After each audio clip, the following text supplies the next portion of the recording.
Hey everybody, and welcome back to Video Announcements Part 2 for March 6, 2009. And it's turning out to be a good weekend after a really long and tough week, and I'll have an update on the Crosstown situation just right off the bat. Thanks for all of your thoughts and prayers and encouragement with regards to what's going on at Crosstown. But first I want to give a couple of prayer updates. Del Robus, talked to him yesterday, and he's doing okay, stable, tired, but doctor checked his heart again, and it's doing all right. Please continue to pray for health and strength for him. Suzanne DeLillo's mom is at Water's Edge and is under hospice care. Please continue to hold up Suzanne and her whole family in prayer as they are waiting for the Lord to take her mom home. As she said, her mom's heart is stronger than they thought, and is so just prayers for them as they stand vigil. Then yesterday heard from Dave Courtois, and he had a spin out on the highway, hit a deep puddle of water, and airbags deployed. He's okay, but the car has been disabled, so prayers for him. Thank God that it wasn't any worse, and as he's going to be looking for some new wheels. So if you have any ideas for him, please get in touch with Dave Courtois.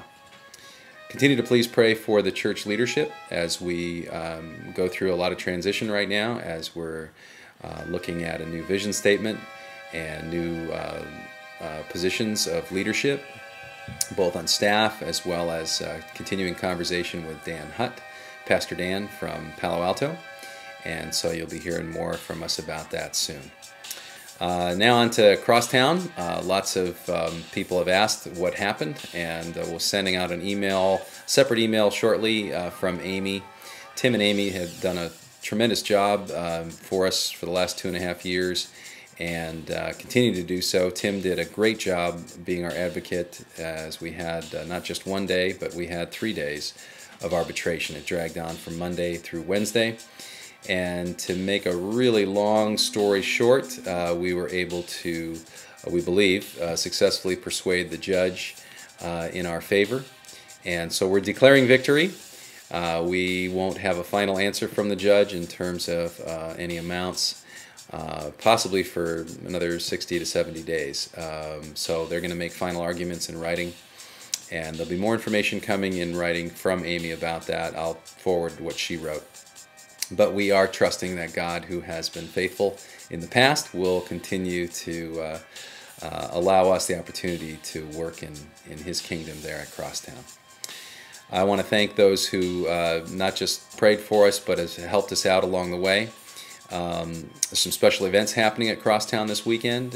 Keiko is playing there right now. We are grateful for her every Friday afternoon playing the piano there and singing. Tonight, the Jazz Placebos play, and there's an art opening for the Lincoln Middle School. So stop on by there and enjoy our new artwork that's up. Tomorrow night, music from Jake and Matt. This is Jake, who lives upstairs from Crosstown's, recently been coming to church. And he's a phenomenal Delta blues musician. If you've never heard Jake and Matt play together, stop by tomorrow night between 7 and 9. It's really fantastic.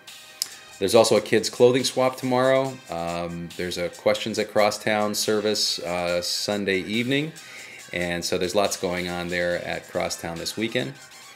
As we get ready for church Sunday morning, just remind you to set your clocks forward an hour Saturday night. It's spring forward time, so yeah, that's set your alarm a little earlier too, so otherwise we'll find folks come running into church the last minute. But it is spring forward this weekend. We're looking forward to the extra daylight. It is communion this weekend at church, and so prepare your hearts as we take communion together. The Korean congregation will be joining us, as well as Pastor Ricky and First Step. The KCC, our Korean congregation, is hosting the lunch this Sunday in honor of Elder Yu's birthday, so we are delighted to join them for lunch, and just looking forward to a great weekend together. So thanks for all of your prayers also for the team that was in Chicago last week. We hope to give an update this Sunday as to what we learned and about the power of with. That's it for now. I'm heading off to Sacramento with my family for a few hours. Dina has a choir concert up there, so appreciate your prayers as we hit the highway. And we'll talk to you real soon. Thanks again, and keep praying. God bless.